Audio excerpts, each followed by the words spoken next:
Okay, folks, it's 9 o'clock. I figured it was going to be a little sparse today. You are all receiving extra credit points for showing up. I appreciate that. This is our last meeting for Women in American History. Next week is the final exam midterm time, if you will. So I'm going to go over the assignment a little bit later, give some people a chance to wake up and possibly log in. So I'll discuss the midterm assignment here in a little bit. Just so that at least is put out there. And for those that are going to watch this on the recording, hang on here. I'll be talking about the midterm or final, I should say, here in a few minutes. I do want to talk a little bit about what's going on in America right now, being this is a social studies class. I want to give you, since many of you are seniors, the opportunity to kind of ask any questions. Some of you are 18 and will be voting. Just so you kind of are aware of where we are as a country right now, I'm going to give you a basic rundown of some current events. You can certainly chime in if you want to unmute and ask a question. You can use the chat function if you don't feel comfortable doing that. And of course, that's at any time. So even if I'm, not talking about something and you want to kind of bring it up and ask a question just to kind of get some context or understanding, please feel free to do so because this is your class, not mine. So I'll try and do this fairly quickly so that, I can respect your time and get you off to your third bell without too much of an issue. So the basic rundown of current events. Late last night, and this is not good news for many people across the country. This is news that really could cause a general stir.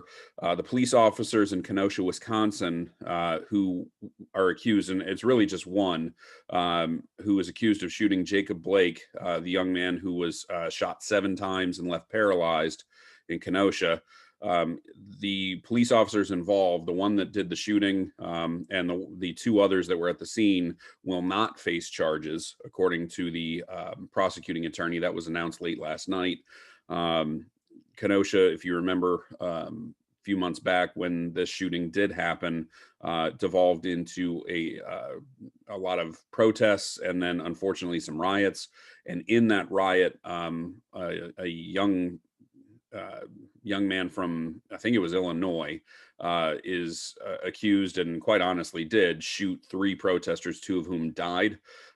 He is also being held and pending a trial. He has been charged. But bottom line is it's Kenosha's definitely going to have some issues. Their mayor has already issued a stay-at-home order. So kind of keep an eye on that. Certainly if you are a follower of the Black Lives Matter movement, there will be marches in Kenosha regarding this case, as Jacob Blake and his family are pretty upset this morning that they're not going to get at least a day in court against this police officer. The prosecutor did make the argument that Jacob Blake did have a knife on him at the time, but of course, Blake's attorneys are questioning why 7 shots then? Why did the officer need to basically unload his weapon? Because obviously a gun and a knife are not an equal station of weapons. So be that as it may, this is going to devolve into a very tougher situation than what it already existed, unfortunately. So just kind of keep an eye on that. That's certainly going to be something that grows as an issue as we move forward. As a precursor of what's going on today, yesterday in Pennsylvania, we got a kind of a preview of coming attractions, if you will, as the Pennsylvania Senate was swearing in new members. The Republicans in the state Senate decided that they were going to question the legitimacy of a new senator. Okay, so this guy named Senator Brewster won his election. It was certified, but it was a very close election. It was razor thin. And he's a Democrat. And when he went up to basically be certified and be sworn into the state Senate, it's state, so it's just a state office in Pennsylvania. When he was going to take the oath of office, the Republicans in the state Senate basically challenged his legitimacy as a candidate. and said, hey, there's still court documents out there. There's still proceedings that we have to get through. We're challenging the election, so we cannot have him sworn in. And then what their argument was is that later on, if the courts actually side with the Republicans and the Republican takes the oath, we don't want to have a situation where somebody's already sworn in for that position. That's their argument. The lieutenant governor, who happens to be a Democrat of Pennsylvania, a guy named Lieutenant Governor John Fetterman, who is 6'9" and a very imposing figure. He was up at the rostrum basically saying, you're not doing this. This is not happening. He was basically denying the motion. And then they voted to remove him from the actual state Senate proceedings. So they basically said, well, you can leave then. So it devolved into kind of a circus. Good luck trying to remove a 6'9" individual. Now he went on his own, but he kept on saying, this is ridiculous. This is, crazy. He's been on the news a number of times this morning, kind of talking about how ridiculous this whole situation was. Bottom line is Senator Brewster is still waiting to become officially Senator Brewster because the Republicans did win that fight. And that's a precursor to what's happening today. Now, what's happening today in the United States Capitol is the Senate and the House are meeting today to certify the Electoral College vote. So this is largely a procedural move. This is something that happens every time we have a presidential election, and very rarely does anybody pay attention to it. This normally is just a, so-and-so won and yay, and they move on, and 14 days later, you're going to swear in the new president of the United States. Needless to say, today they are convening, and 13 Republicans and over 13 Republicans in the Senate and over 100 Republicans in the House have basically stated their intentions to challenge one or all of the election returns in about 5 states. And the states we're talking about is Arizona, Pennsylvania, Georgia, Michigan, Wisconsin, and then a smattering of people who are also talking about New Mexico and some other places. Needless to say, this will all start when Arizona's vote comes up. There will be people in both the House and the Senate that question this. They are Republicans. The main one that you may have heard of is Ted Cruz in the Senate. He is kind of leading the charge there. And as well as a little-known senator named Josh Hawley from Missouri. Those are the two in the Senate that are kind of leading the charge. And in the House, a representative from Ohio is leading the charge, a guy named Jim Jordan. On a side note, Jim Jordan and another Republican House member from California, a guy named Devin Nunes, are receiving the Presidential Medal of Freedom this week, which has also caused a lot of rancor and upset feelings all across, because the Presidential Medal of Freedom usually is given to somebody that has given a tremendous amount to the United States through various means. It doesn't have to be political. It's the highest civilian honor. I don't know if you've heard of the Medal of Honor. That's the highest military honor that the United States government can convey upon a military member. Well, the Presidential Medal of Freedom is the highest civilian honor. And it's gone to various people. I mean, it's gone from entertainers like Ellen and Tom Hanks. Oprah Winfrey's received it, to politicians. Joe Biden received it. John McCain received it. It's gone to scientists, NASA astronauts like John Glenn, the woman that helped put him into orbit, Katherine Johnson, if you ever watched Hidden Figures. She received it during Obama's time in office. So this is kind of like a big deal because it's honoring somebody for a lifetime of work to the Republic. Many people are seeing this as Trump kind of conveying it onto 2 people that have supported him and been loyal to him, when quite honestly, it's not really. It's kind of nonsensical as to what they're saying. So this is viewed as very much a political move, which is not really what this award is supposed to be. Now, the other side of the argument would be that Joe Biden received it from his president that he served, Barack Obama. Could you view that as just a purely political thing? Now, keep in mind, Biden at that point had served 40 plus years in the Senate, and he had served 8 years as vice president when he received it. So you're talking about a lifetime of service, whereas Jordan and Nunes have only served in the House of Representatives on the national scale. So that's kind of clouding it. There's certainly a lot of political backdrop, but needless to say, today that's what's happening. These guys are, when Mike Pence, who is vice president, will seek to certify the electoral college votes of these individual states. These senators and House members will basically rise up, and of course, Pence will do it in the Senate, and Pelosi, who was just reelected Speaker of the House, will do it in the House of Representatives. So, like, there are going to be some issues where people will rise up and challenge these results. Pence has said he is not going to take an active role. This was kind of in the past few weeks, people have been kind of wondering, would Pence actually kind of lead the charge, which he's not supposed to do according to the Constitution. He's not supposed to really participate at all.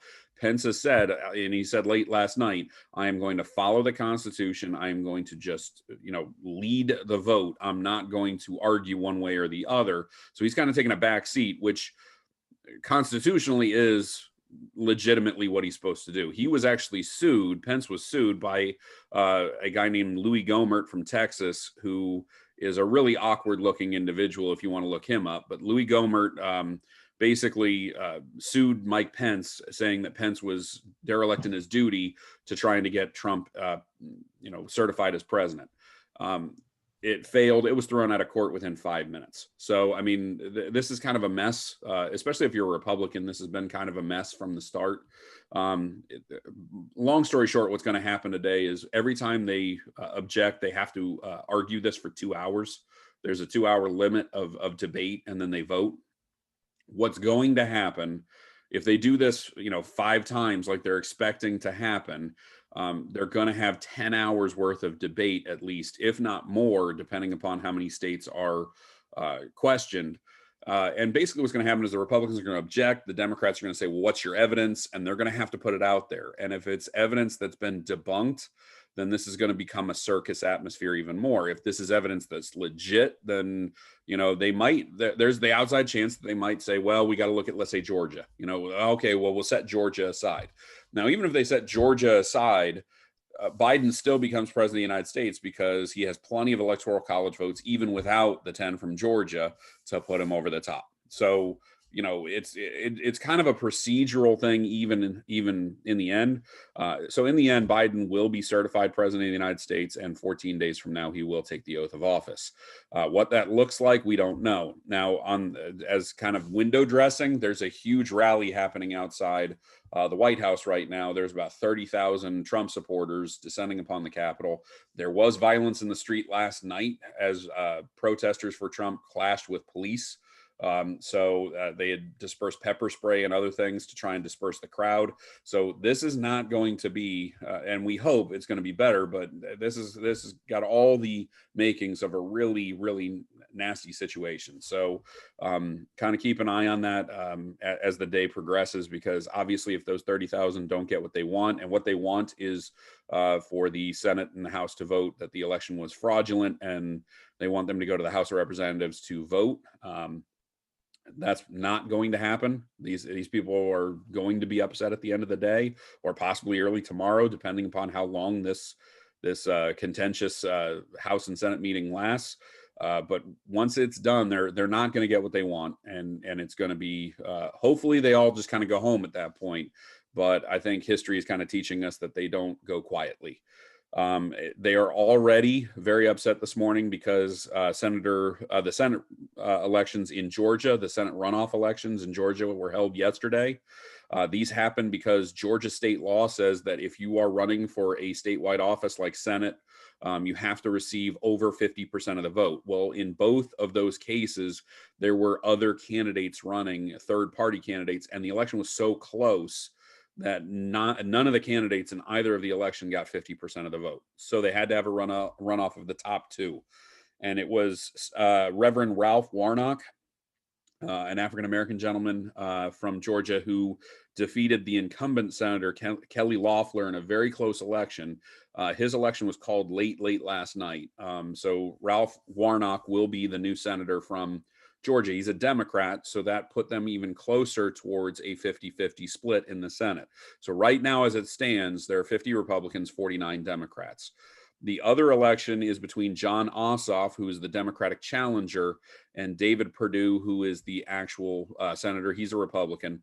Ossoff and Perdue are locked in a very close election. Right now, Ossoff has about an 8,000 vote advantage, with about 98% of the vote in, which signals that he might eke out a very close victory, which would then mean that the Senate would be 50-50 split between Democrats and Republicans. And according to the Constitution, at that point, let's say they have a very contentious vote where 50 Republicans say one thing, 50 Democrats say another. It's a tie. The tiebreaker is Kamala Harris, the vice president. So this is very contentious. It certainly is something that the Democrats really want, because that would mean that the majority leader of the Senate would be Chuck Schumer, a Democrat from New York, as opposed to the Republican from Kentucky, a guy named Mitch McConnell, who has kind of been running the Senate pretty. And if you're a Republican, he's a hero because he's worked very hard for your cause. If you're a Democrat, he's public enemy number one because he's kind of stonewalled you and everything. And of course, the major thing that Mitch McConnell is kind of known for is denying the Supreme Court nomination of Merrick Garland during Obama's time in office, but then certifying Trump's appointments as well. So that's always clouding the issue, but that's kind of in the backdrop of these two Georgia runoffs. Ossoff and Perdue, they're still counting, but a lot of Democrats are getting very excited today because it could mean the unseating of McConnell as the majority leader. We'll see what happens, but there's a lot of supercharged energy out there for these races. In the backdrop of all that, COVID is still rampant all throughout the country. We are unfortunately approaching 400,000 deaths. We're quickly approaching that, unfortunately, because our hospitals are overrun right now, especially in areas. The main one is in Los Angeles County in California. They basically are starting to tell EMS workers when they go to pick up people in an ambulance, do your best judgment call. If they're not really salvageable, then they have to basically die at home, which you don't expect that to be kind of the response in the United States of America, but that's kind of where they're at in some parts of this country, that the hospitals are just overrun. So please take care of yourselves and your family members. And it's unfortunately getting worse because of the holiday season, where people kind of said, well, the heck with it, we're going to gather as a family anyway. There's been a lot of fallout from that. So COVID is still rampant, and the vaccine distribution has been less than stellar. They did promise somewhere in the neighborhood of 20 million vaccinations by the end of the year. They did not achieve that. They weren't even close. So some states are on schedule, but most states are not. So again, we'll see how this all kind of turns out, but the vaccine again is kind of taking much longer than expected. And in Ohio, finally, the Ohio Governor Mike DeWine signed into law a stand your ground law yesterday. This is very controversial because if you know the names George Zimmerman and oh God, I can see his face. Oh, Mr. Ryan, do you remember the young man, Trayvon Martin? There it is. Trayvon Martin. If you remember the names, Trayvon Martin and George Zimmerman, that was the young man that was shot by a basically community watch, a neighborhood watch guy. George Zimmerman was not a police officer. He was just a dude that was driving around protecting a community. He saw Trayvon Martin, who was, 15-year-old kid, had a can of iced tea and a packet of Skittles. Zimmerman basically confronted him and thought he was armed. They started fighting, and Zimmerman pulled out a gun and shot and killed him. Now, Zimmerman was not charged, or he was charged, I'm sorry. He was found not guilty of murder because of Florida's stand your ground law. And stand your ground basically means that if I have a gun and you come at me to hurt me in any way, I have the right to stand my ground, to pull out my weapon, and to protect myself. Okay. And that's basically what Ohio's law is saying, that if I get into a confrontation with someone and I pull my weapon and they continue to come at me to cause me bodily harm or whatever else, I have the right to shoot. And this is, again, highly controversial, because if I shoot and kill the person and we're the only two people there, who's the only witness to attest that, yes, that person was coming to hurt me? It's just me. And that was the problem with Trayvon Martin's situation. George Zimmerman basically made the argument that he felt like he was in danger, and so therefore he shot and he killed the young man. So this is highly controversial. Of course, if you're a Second Amendment supporter, if you're an NRA member, this is an important law, and it's something that you want as a personal protection measure. And it certainly goes along with Ohio's standing concealed carry, and for that matter, open carry statutes. But there are a lot of anti-gun activists who are very upset with the governor because if you remember a couple years back in Dayton, Ohio, we had the unfortunate situation where somebody was basically going up and down the nightclub circuit there shooting people. It was a huge problem up in Dayton, and DeWine went to Dayton and made speeches about how we need to limit this kind of behavior and protect people. And they see this as kind of a stab in the back, if you will, of their their mission and what they wanted. So long story short, that's kind of what's going on. Questions, comments, concerns?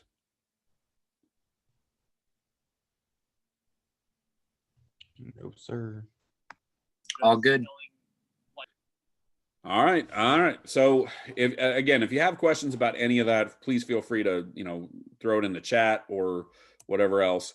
I want to make sure that you understand what the final exam is for this class.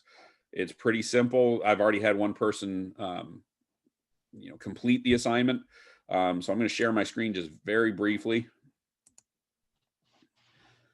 All right. So on your classroom page, under classwork, there is a final exam. Okay. The final exam is quite simple. It's this assignment right here. And then I gave you just a empty document with which you can type in your response. Okay. The Women in American History final is, here is a list of 15 women, modern day women. You're going to choose from the list here. Katherine Johnson, who I just mentioned, the NASA mathematician who helped put John Glenn in flight and also helped on the Apollo 11. Quite honestly, just the Apollo program in general, and also the space shuttle. She's on the list. Sally Ride, the first female, American female in space. Maya Angelou, a American writer and poet. Alice Walker, also a writer. She wrote The Color Purple, amongst many others. Angela Davis, a social activist and civil rights leader who was widely considered to be public enemy #1 of the FBI for a while. Geraldine Ferraro, who was a politician and former VP candidate back in 1984. Judy Goldsmith, who is a computer scientist and has basically written a book on a lot of the tech that you use today. Ruth Bader Ginsburg, who just passed away, the Supreme Court Justice. Kate Kelly, a feminist and human rights lawyer. She also is very heavy into the rights of Mormons as well. Sarah Palin, the politician and former VP candidate back in 2008. Carly Fiorina, the former CEO and presidential candidate. She is CEO of Hewlett Packard. And then she ran for the president back in 2016 when Trump emerged. Mary Barra, the CEO of General Motors. Serena Williams, a tennis champion, and she's, of course, done a lot with social media and other things. Simone Biles, the Olympic gymnast, you see her on commercials as well. And Megan Rapinoe, the soccer player who kind of was the crusader for equal pay for men and women in sports. So these 15 women, many of whom, you would readily identify. They are people that are somewhat known. You're going to choose out of those 15. You're going to research their lives and the women that came before them that made their success possible. And that's really how you would receive the higher levels of credit, is showing how these women are the product of people that we've talked about this year. How are they related? And it doesn't necessarily have to be somebody we've talked about. Obviously, if you take Simone Biles and you want to talk about other Olympic gymnasts, we haven't spent a great deal of time on that. But if you want to say she's the product of a long string of, and doesn't even need to be Americans, it can be others as well, that's fine too. But you have to kind of show that there's kind of a build up to their success, that they are kind of on the shoulders of somebody else. And in your one-page analysis, that's what needs to come out. Not only what their accomplishments are, not only who they are as a person, but how they have kind of progressed and become, kind of the most successful people in their field.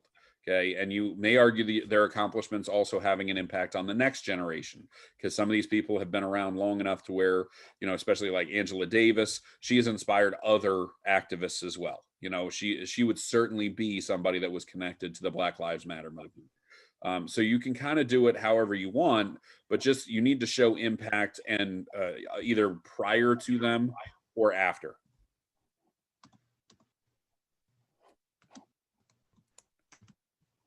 And that's one page, and I need it by basically next Wednesday, so I have time to grade it and put it in. So you can kind of get it done whenever you need to. That is your last assignment. Your second quarter grades are already done, so whatever is in progress book, that is your grade for the quarter. So you don't need to worry about any further assignments for women in American history. So if you've already got your passing grade for quarters 1 and 2, once you complete your midterm, you are done with the class. For you seniors, I wish you the best of luck. I know this has been a horrific way to go through your senior year. Thank goodness we were able to complete the fall season for many of you athletes. I know the winter season has been just downright miserable, back and forth with COVID quarantines and whatever else.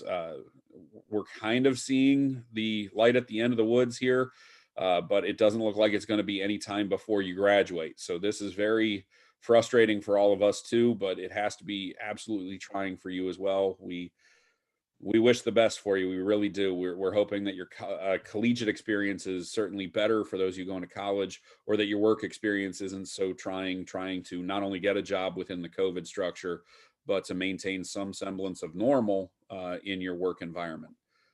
But again, I wish you the best of luck moving forward. If I see any of you in African American history, I'll look forward to it.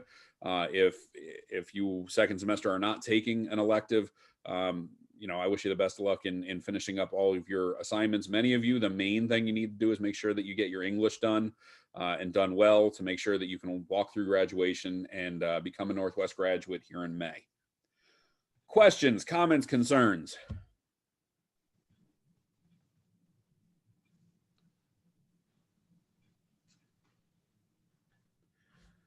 I think you've got a pretty broad topic of folks there. Yeah, you should be able to find somebody to talk about. Everybody should have at least one person that at least sparks their interest. So, all right, folks, in the interest of getting you off to your third bell in time, I wish you the best. Stay safe, stay healthy. Have a great day. You too. Thank you, too, Mr. B.